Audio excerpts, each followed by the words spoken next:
బాబాయ్ వాళ్ళు చచ్చిపోయి అనుకుని పోయినట ముసైతాను చచ్చిన నీళ్ళు పోయినాకు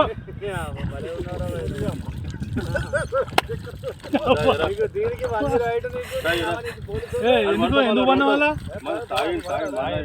తాయి పండుకున్నా ఎందుకు అనుకున్న వాళ్ళ ఈ చల్లదనానికి ఎండకు చేయలేక కన్నీకి ఓడిపోయి వచ్చిన గెలవలేక ఏం చేసావు 10 రోజుల నుంచి గణేట్ చేత నాతో గట్టించి నా కష్టం దోచుకొని గణేట్ రాయ్ నాకు అంటే డబ్బులు ఇచ్చారు